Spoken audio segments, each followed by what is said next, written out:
কিছু মনে করবেন না, আপনার নাম্বারটা আমি খুব কষ্ট করে জোগাড় করেছি। কে আপনি? জি বলছি আমি, কিন্তু প্লিজ আপনি আগে বলুন, আপনি রাগ করবেন না। দেখুন আমি খারাপ ছেলে না, খারাপ ছেলে হলে কিন্তু আমি সত্য কথা বলতাম না। আসলে আমি লুকিয়ে লুকিয়ে আপনার কিছু ছবি তুলেছিলাম।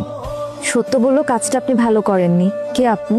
শুনুন না, মানে আসলে যে হয়েছে কি, ওই যে ছবিগুলো তুলেছিলাম ওখান থেকে সবচেয়ে ভালো ছবিটা আমি বের করে প্রিন্ট করিয়েছিলাম আপনাকে উপহার দেবো বলে, কিন্তু আমার ফুপু ওই ছবিটা ছিঁড়ে ফেলেছে। আপনার পরিচয়টা বলুন। দিচ্ছি। আপনার কি আকাশ খুব পছন্দ? প্রায় আপনাকে ছাদে এসে আকাশ দেখতে দেখি। আচ্ছা, আপনাকে দেখতে পাচ্ছি না তো। আপনার সামনে এসে কথা বলতে খুব অস্বস্তি বোধ হচ্ছে। বলুন না, আপনার কি আকাশ খুব পছন্দ? পছন্দ, তবে আমি এরোপ্লেন দেখতে বেশি পছন্দ করি। কি সুন্দর উড়ে বেড়ায়। তাহলে তো আপনার পাখি অনেক পছন্দ হওয়ার কথা, ওরাও তো উঠতে পারে। কিন্তু পাখি তো নিজে উঠতে পারে, এরোপ্লেন তো নিজে উঠতে পারে না। আমি তো আর পাখির মতো উঠতে পারি না, আমি অনেকটা এরোপ্লেনের মতো। খোলাসা করে বলবেন, কাব্যিক কথা বুঝতে আমার একটু সমস্যা হয়, বুদ্ধি কম তো। আপনারা তো লক্ষ্য করেন নাই, আমার একটা পায়ের সমস্যা। আমি ক্রাচ বা অন্য মানুষের সাহায্য ছাড়া সাধারণ মানুষের মতো হাঁটতে পারি না। পায়ে সমস্যা কেন, কি হয়েছে? বলে কি লাভ? আপনার কৌতূহল মিটবে মাত্র। আচ্ছা আপনার নামটা? মুনতাহা। আপনার নাম অনন্ত, ঠিক বলেছি? জি, আপনি কিভাবে নাম জানলেন আমার? আপনার ফুপুর সাথে দেখা হয়েছিল, তিনি সেদিন নিজের থেকে অনেক কথা বললেন, তখন জেনেছি। আপনি আমার ফোন নাম্বারটা কোত্থেকে পেয়েছেন বলুন তো? সে এক লম্বা কাহিনী। আমি কি আপনাকে একটু মাঝে মধ্যে কল করতে পারি?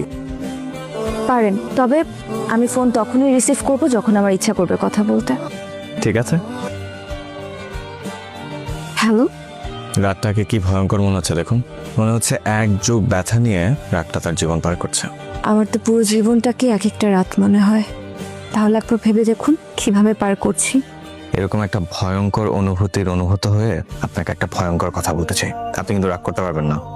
আমার রাগে কার কি আসে যায়? আমি হলাম একটা তেজি ফুটবলের সামনে দাঁড়িয়ে থাকা নিশ্চুপ একজন বড়জীবী, যাকে ফুটবলটা ইচ্ছা মতো আঘাত করছে।